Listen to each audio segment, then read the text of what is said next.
소피아는 사실 블로그로 시작을 했고 네. 그러면 해외에서 먼저 시작을 했을 때도 블로그로 시작을 하신 건가요? 아니죠. 저희는 이제 말레이시아에서 한 2년 정도 있었어요. 반영구 학원을 운영했었는데 월 매출이 8천만 원 정도 하고 있었고요. 네.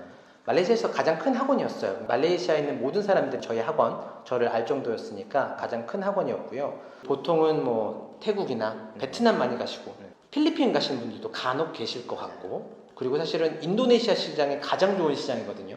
여기가 돈을 진짜 잘 쓰는 시장인데 여기는 조금 한국 사람이 뚫기가 힘들어. 사실 뭐 다른 나라도 마찬가지인데요. 재밌는 게요, 이런 해외 시장, 특히 영어를 조금 섞을 수 있는 해외 시장 있잖아요. 검색할 때 영어로 하는 거, 특히 말레이시아 같은 경우에는 다민족 국가라서 중국말도 할 줄 알고 영어도 할 줄 알고 말레이어도 할 줄 알아요. 그리고 뭐 광동어나 커자화라고 뭐 지방언어인데 보통 한 사람당 5개의 언어를 할 줄 알아, 기본적으로. 그렇기 때문에 얘네들은 무언가를 검색할 때 영어로 검색을 해요. 영어로 검색하는 플랫폼이 뭐가 있어요? 구글이죠. 근데 구글은 영어로 검색하면 말레이시아에서 검색하는 게 아니라 전 세계적으로 검색하는 플랫폼이 돼버리는 거예요.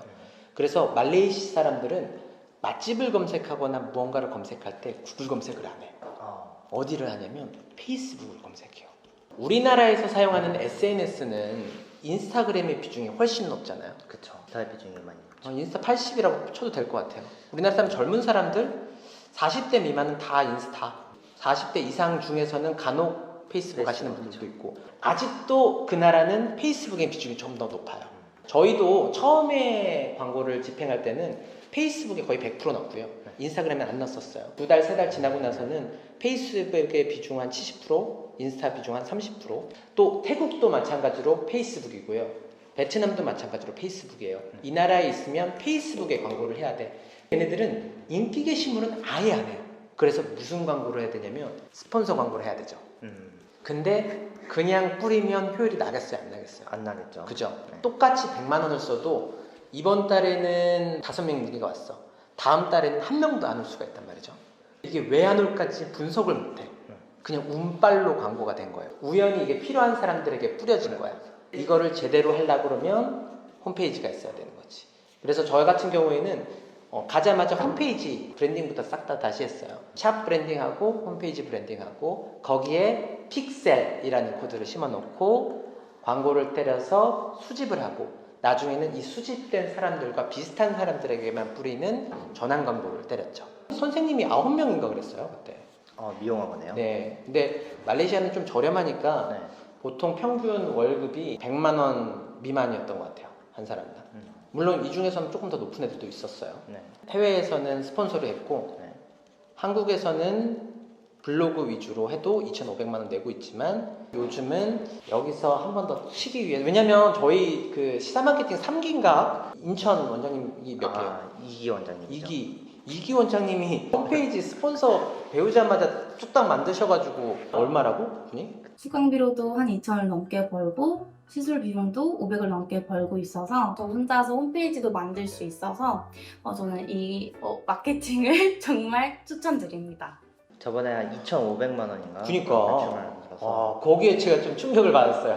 우리는 블로그를 하고 있는데 쉽게 그냥 돈 써서 그냥 사람 따내니까. 저번에 또 뭐 얼마? 1,600만 원, 1,650만 원. 50만 원, 뭐 3명 모았다. 후기 보내주셨죠. 진짜 열심히 하세요, 그 원장님은. 그러니까 그렇게 매출을 낼 수 있는 거고. 그래서 저희도 이제 스폰서를 지금 하려고 홈페이지를 다시 세팅하고 있어요. 홈페이지가 잘 되어 있긴 한데 조금 더 수정을 해서 홍보를 하면 3,000 그 이상도 할 수 있지 않을까? 그런 생각이, 그런 욕심이 조금 있고요. 사실 뭐 소피아가 1,000만 원까지는 이제 블로그로 이제 진행을 하다가 네네. 2,500까지는 스폰서 홈페이지와 스폰서의 역할이 컸다고 그랬었잖아요. 네네. 그리고 동남아 같은 경우도 스폰서로 3개월 만에 얼마였죠? 8,000이었나요? 네, 8,000. 8,000 했으면 이제 사실 스폰서가 굉장히 큰 역할을 마케팅 중에 한 걸 텐데 네네. 그러면 블로그를 안 하고 스폰서 광고만 하지 않냐고 이제 물어보시는 분들이 계세요. 혹시 이제 그래도 되는 건지. 요번에 저희 시사마케팅 스쿨을 이렇게 계속 매 기수마다 조기 마감된 이유는 우리가 했던 마케팅은 스폰서 광고밖에 없어요. 맞아요. 그래서 아까 초반에도 말씀드렸듯이 가장 효과적인 마케팅 하나만 고르면 스폰서 광고가 맞긴 하거든요. 근데 왜 제가 1,000만 원 이하의 사람들은 스폰서보다는 블로그를 먼저 시작하라고 하냐면요. 짧게만 설명할게요. 2가지 이유 정도가 있을 것 같아요. 첫 번째 이유는 스폰서는 위험 부담이 좀 있어요. 아직 매출이 나지 않은 상태에서 매출을 더 올리는 과정까지 만들기까지 조금 위험 요소가 있어요. 왜냐하면 내가 투자를 해야 되거든요. 돈으로 돈을 버는 시스템이기 때문에. 지금 스폰서 광고를 돌렸다고 문의 온 거는 운빨이라고 했잖아요. 이거는 내가 어디가 문제인지를 알 수 없어. 근데 이걸 조금만 공부하잖아요. 홈페이지에 픽셀을 심어놓고 분석하는 방법까지 공부하면 만약에 광고를 3개 돌렸어요. 이 3개 중에 어떤 디자인이 가장 효과가 좋은지를 알 수 있고, 효과가 나쁜 건 광고 끄면 되잖아요. 그렇죠. 자세히 좀 들어가면 CPC라고 하는 게 있는데, 이 효과가 나쁜 건 끄고 효과가 좋은 거에 집중하면 문의가 2배로 올 거 아니에요. 근데 홈페이지 랜딩으로 들어왔는데 문의가 하나도 안 와. 그럼 이 홈페이지 문제야. 위에서부터 어떤 게 문제인지 우리는 알 수가 없어요. 가설을 세우고 수정하고 다시 발행을 해보고 테스트. 검증하고 그동안 돈이 많이 새어나간다는 거죠. 그러다가 어느 정도 이게 만들어지면 저희 시사 마케팅 스쿨이나 아까 저희 인천 안영구 원장님 같이 지금 만족도는 최고로 느끼고 있습니다. 돈을 집어넣는 순간 계속 매출이 나는 거지. 그렇게 가기까지는 조금 시간도 걸리고 돈도 걸린다. 그래서 1,000만 원 정도 버는데 광고비를 한 300 투자해도 300 투자하면 한 600 벌어. 그럼 투자하는 게 낫잖아요. 그럼요. 그렇기 때문에 초반에는 블로그 위주로 하는 게 좋다. 네.